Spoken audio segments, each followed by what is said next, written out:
Hello students, science study care YouTube channel में आपका स्वागत है। मैं आपके लिए लेके आया हूँ पॉलिटिकल साइंस भाग 2 स्वतंत्र भारत की राजनीति का अध्याय 8 क्षेत्रीय आकांक्षाएं, जो अंक भार 5 का है।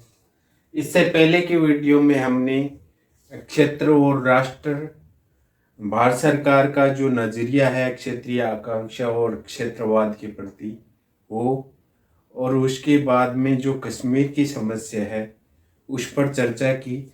आज हम कश्मीर में बाहरी और आंतरिक विवाद बिंदु पर चर्चा करेंगे। उसके बाद में 1948 के बाद में कश्मीर की जो राजनीति है उस पर चर्चा करेंगे। तो सबसे पहले अपन देखते हैं कश्मीर में बाहरी और आंतरिक विवाद। उसमें देखो कि जम्मू और कश्मीर की राजनीति हमेशा से ही विवादाग्रस्त रही है, यानी विवादों के घेरे में रही है। जब से वो भारत संघ में विलय हुआ है तब से लेकर आज तक विवाद के घेरे में रही है। पर इसके पीछे कारण है वो पाकिस्तान का रवैया है। पाकिस्तान का रवैया कश्मीर की समस्या का एक मुख्य कारण है। पाकिस्तान ये कहता है कि कश्मीर है वो हमारा है, और पाक ने कश्मीर के कुछ हिस्से पर कब्जा कर लिया, जिसे पाक अधिकृत कश्मीर या पीओके कहा जाता है, या आज़ाद पाक कश्मीर के नाम से जाना जाता है। पाक का आज़ाद कश्मीर नाम से जाना जाता है। कश्मीर को धारा 370 के तहत विशेष राज्य का दर्जा दिया गया। भारतीय संविधान की सभी व्यवस्थाएं वहां पर लागू नहीं होती हैं, लेकिन ये अच्छी बात है कि 5 अगस्त 2019 को धारा 370 को हटा दिया गया है। जो विशेष राज्य का दर्जा दिया गया उसको खत्म कर दिया गया है। भारतीय संविधान की सभी व्यवस्थाएं वहां पर लागू नहीं होती है। पहले की बात कर रहे हैं अपन 2019 से पहले की। भारतीय संविधान की सभी व्यवस्थाएं वहां पर लागू नहीं होती हैं। यहाँ अब दो प्रतिक्रिया होती है। एक तो 300 पहली है 370 के तहत दिए गए विशेषाधिकार कम है। दूसरी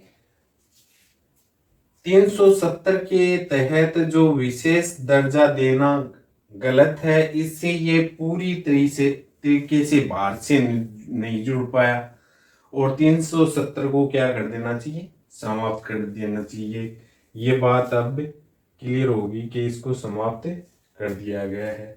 यानी 1948 के बाद की जो राजनीति है वहां की कश्मीर की वो क्या है। देखो 1948 में क्या हुआ, शेख अब्दुल्ला वहां के प्रधानमंत्री बने। कल हमने चर्चा की थी पहले वाले वीडियो में कि नेशनल कॉन्फ्रेंस जो पार्टी थी, पहले वो एक संगठन था धर्मनिरपेक्ष, उसके जो अध्यक्ष थे वो वहां के क्या बने, प्रधानमंत्री। शेख अब्दुल्ला प्रधानमंत्री बनने पर वहां पर क्या करता है, भूमि सुधार लागू करता है। साथ में ही जन कल्याण की नीतियां बनाता है, और इससे क्या होता है, जनता को फायदा होता है। इससे जनता को फायदा होता है। और केंद्र सरकार से कश्मीर को लेकर शेख अब्दुल्ला की कम बढ़ती है, यानी विवाद रहता है और उनके अंदर मतभेद रहता है, दोनों में मतभेद रहता है। 1953 में क्या हुआ, शेख को बर्खास्त कर दिया केंद्र सरकार ने, नहीं बनने के कारण। शेख के बाद जो नेता आए वो इतने ज्यादा लोकप्रिय नहीं थे, इसलिए राज्य के चुनाव, ऐसे आरोप लगते थे कि राज्य के जो चुनाव हैं उसमें धांधली हुई है, धांधली का आरोप लगता था। उसके बाद में वहां जो कांग्रेस का प्रभाव वहां देखने को मिलता। 1974 में इंदिरा और शेख अब्दुल्ला के बीच एक समझौता होता है।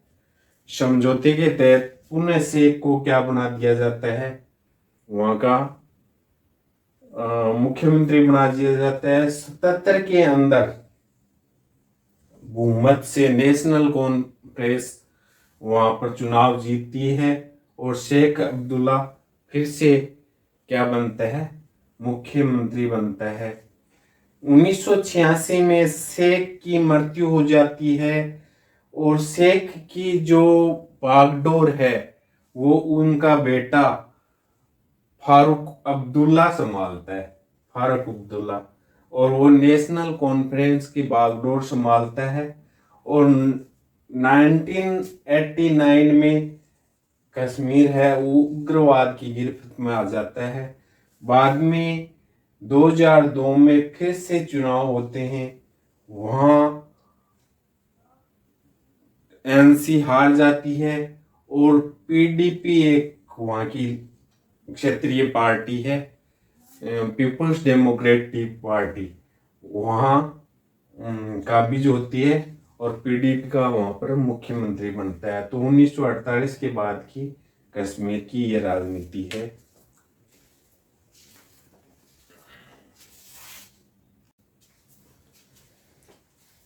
इससे अगला टॉपिक है पंजाब की समस्या। तो 1966 में भाषा के आधार पर पंजाब का पुनर्गठन किया गया और उससे 3 राज्य बना दिए गए, पंजाब, हरियाणा और हिमाचल प्रदेश। हरियाणा और हिमाचल प्रदेश। हिमाचल 1920 में एक पार्टी वहां ऊपर घर आई, अकाली दल। अकाली दल का मुख्य उद्देश्य था पंजाबी सूबे का गठन करना, जो एक सिख बहुल संख्यक क्षेत्र था। राजनीतिक संदर्भ से देखें तो अकाली दल ने 1967 और 1977 में 2 बार सरकार बनाई, लेकिन दोनों बार कार्यकाल से पहले ही सरकार को क्या कर दिया गया, बर्खास्त कर दिया गया। और दोनों बार सरकार गठबंधन की बनी, गठबंधन से सरकार बनी। हिंदुओं को इसका समर्थन नहीं था। सिख हैं, वो सिख जाति है वो वर्गों में बंटी हुई थी, वर्गों में बंटी हुई थी। 1970 में अकालियों का एक दल स्वायत्तता की मांग कर रहा था। इसके बाद में ये इंपॉर्टेंट है, आनंदपुर साहिब प्रस्ताव। इस प्रस्ताव में मुख्य मांगे क्या थी? तो पहली मुख्य मांग थी क्षेत्रीय स्वायत्तता की मांग। क्षेत्रीय स्वायत्तता की मांग थी। केंद्र और राज्य के जो संबंध हैं उनको पुनर्परिभाषित करना और सिखों के वर्चस्व का ऐलान करना, अलग राष्ट्र की मांग करना, अलग राष्ट्र की मांग करना। 1980 में सरकार बर्खास्त हो गई, यानी अकाली दल की सरकार बर्खास्त हो गई।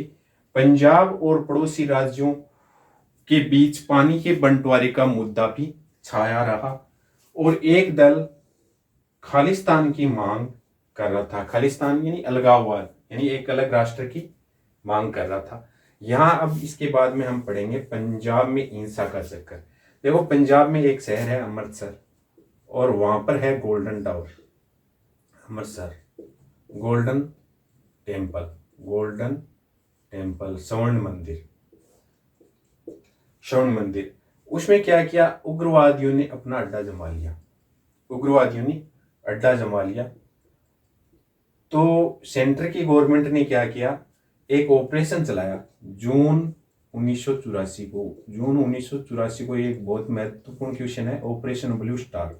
ऑपरेशन ब्लू स्टार चलाया और जो उग्रवादी थे उनको वहां से खदेड़ दिया। लेकिन क्या होता है कि गोल्डन टावर का टेम्पल का कुछ हिस्सा क्षतिग्रस्त हो जाता है।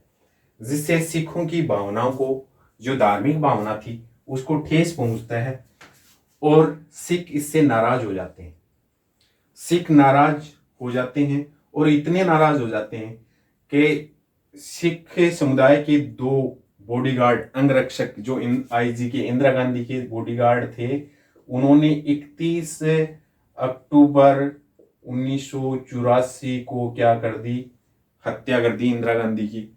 अब देखो क्या होता है, हत्या करने के बाद में सरकार जोश में आई और सिखों से बदला लेने की ठानी और सिखों को चुन चुन कर मारा गया। दिल्ली में भी काफी, जहां हर स्टेट के अंदर जिस सिखों जिसको सिख दंगे के 1984 सिख दंगों के नाम से जाना जाता है, यानी, और इस संदर्भ में राजीव गांधी ने कहा था कि जब कोई बड़ा पेड़ गिरता है तो धरती हिलती है, आसपास की जमीन है वो हिलती है। तो इंदिरा गांधी के दो अंगरक्षक थे जो सिख समुदाय के थे, उन्होंने इंदिरा गांधी की हत्या कर दी। बाद में सरकार ने क्या किया, जो सिख विरोधी गतिविधियां चलाई, सिखों को चुन चुन कर मारा गया। ये पंजाब में हिंसा का चक्कर था, यानी अमृतसर की कहानी है। यहाँ ये ऑपरेशन ब्लू स्टार और ये स्वर्ण मंदिर अमृतसर इन जून 1984, 31 अक्टूबर 1984, इन बातों को विशेष ध्यान रखना है अपने को। Thank you.